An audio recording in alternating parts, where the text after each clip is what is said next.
kelompok kita akan menjelaskan analisa pasien rumah sakit menggunakan fungsi gamma dan beta.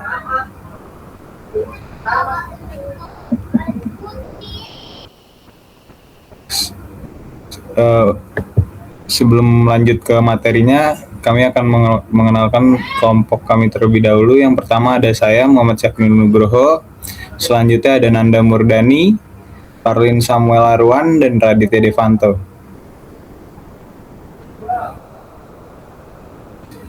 Latar belakang yang kami ambil, antrian merupakan hal yang sering terjadi di rumah sakit karena banyaknya pasien yang membutuhkan pelayanan. Waktu tunggu yang terlalu lama dapat membuat pasien merasa jenuh dan tidak nyaman. Pada masa COVID-19, jumlah pasien meningkat drastis sehingga rumah sakit, khususnya RSUD, mengalami kesulitan dalam memberikan pelayanan yang optimal. Rumusan masalah. Permasalahan dalam penelitian ini adalah bagaimana model sistem antrian pasien di rumah sakit, bagaimana kinerja sistem antrian yang sedang berjalan, serta solusi apa yang dapat diterapkan agar pelayanan pasien menjadi lebih efektif dan efisien dengan cara menerapkan fungsi gamma dan beta. Fungsi gamma merupakan perluasan konsep faktorial untuk bilangan real positif. Fungsi gamma dinotasikan dengan R alpha dan didefinisikan sebagai berikut.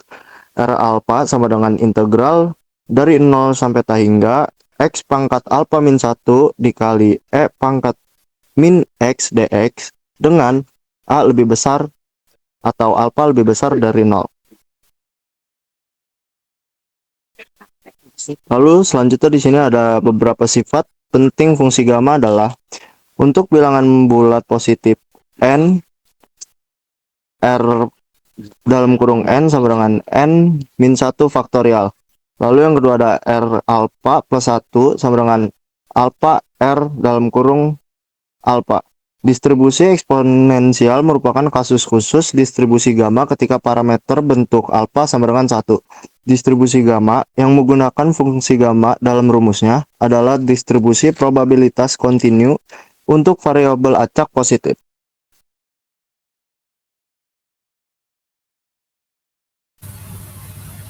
Nah, selanjutnya kita masuk ke fungsi kepadatan probabilitas, yang dimana probability density function atau PDF.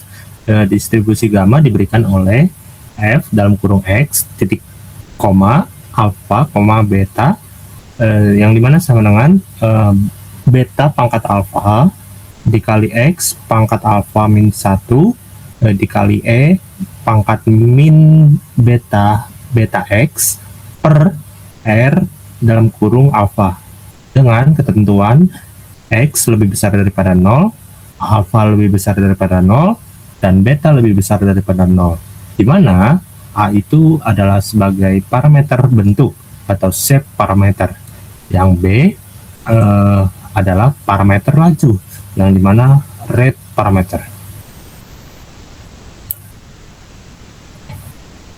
Nah, selanjutnya fungsi beta adalah fungsi yang terkait dengan fungsi gamma dan didefinisikan sebagai B dalam kurung A, B sama dengan integral dari 0 sampai 1 T pangkat A min 1 dikali buka kurung 1 min T tutup kurung pangkat B min 1 dt, yang dimana sama dengan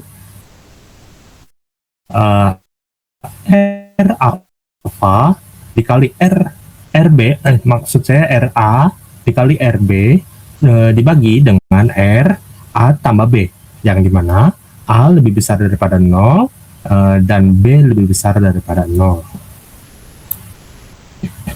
Selanjutnya, distribusi alfa adalah distribusi probabilitas kontinu pada interval 0,1 dengan fungsi kepadatan probabilitas, yang dimana F buka kurung X titik koma A, B sama dengan X pangkat A min 1 dalam kurung 1 min X pangkat B min 1 dibagi dengan B buka kurung A, B, di mana 0 kurang dari X kurang dari 1. Fungsi beta sering digunakan untuk memodelkan proporsi, probabilitas, atau variabel yang terkait dengan terkait antara 0 dan 1. Lalu lanjut ke peran dalam teori antrian. Dalam teori antrian ini, distribusi gamma digunakan untuk memodelkan waktu pelayanan yang lebih kompleks dan realistis. Sedangkan distribusi beta digunakan untuk menganalisis proporsi atau efisiensi sistem pelayanan. Model yang digunakan adalah M gamma / C yang lebih fleksibel dibandingkan model sederhana.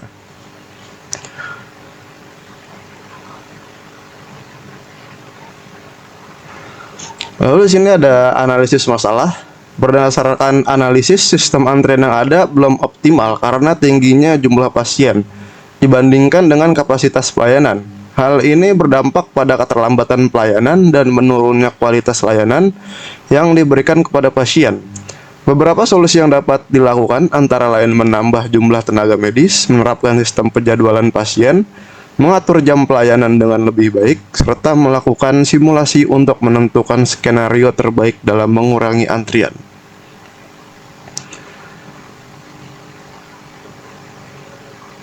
Lalu di sini ada kesimpulannya. Fungsi gamma dan beta dapat digunakan untuk menganalisis sistem antrian secara lebih akurat.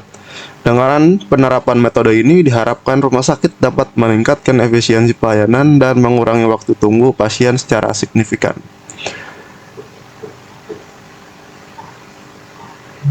Sekian dari kelompok kami, kurang lebihnya mohon maaf. Wassalamualaikum warahmatullahi wabarakatuh.